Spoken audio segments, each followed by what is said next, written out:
I'm James Parkin and welcome to Living Life, DMG style. And today it's a really nice day outside, it's nice and warm. I'm going to the Titanic Museum in Belfast, that's right behind me, and it's literally a few minutes walk from my hotel, so it's in a really good place. I'm right near the marina. It looks really incredible. So I want to see what it's like in the museum because I've heard that it's really good. So I'll see you in a bit.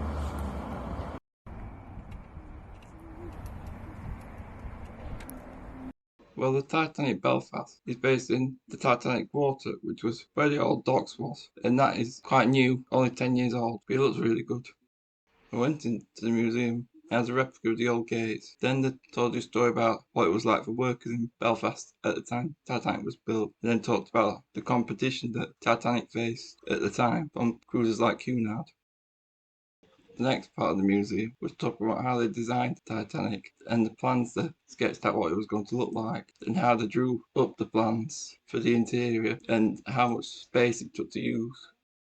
The next bit of the museum is about the layout of the cabins, and this is an example of first class cabin on board the Titanic. The next bit is a virtual video of what the Titanic would have looked like on each floor. So this is where the engine of the Titanic would have been, with the steam engine. And the steam would have turned in. And then we go to the next floor. This is probably either the first class lounge or the second class lounge. This would have had materials to a lot higher standard to what they'd be used to back home, but probably not as high as the classes above, but still a good standard.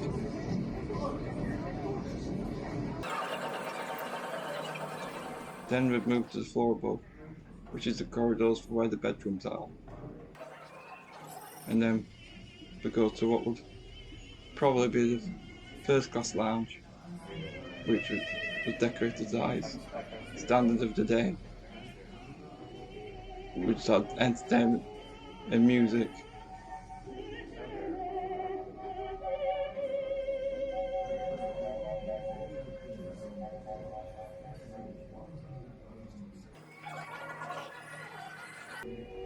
And then we'd go up towards the main staircase, the grand staircase, and this was made famous in the film Titanic, and this was be at the highest standard with lots of marble and grand features.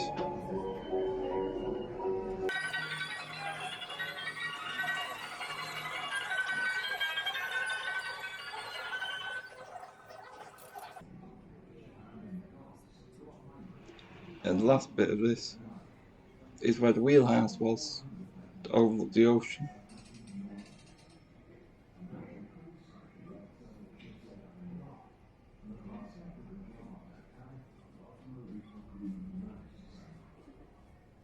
The next bit talks about how the Titanic actually sank and gave a little bit of an animation.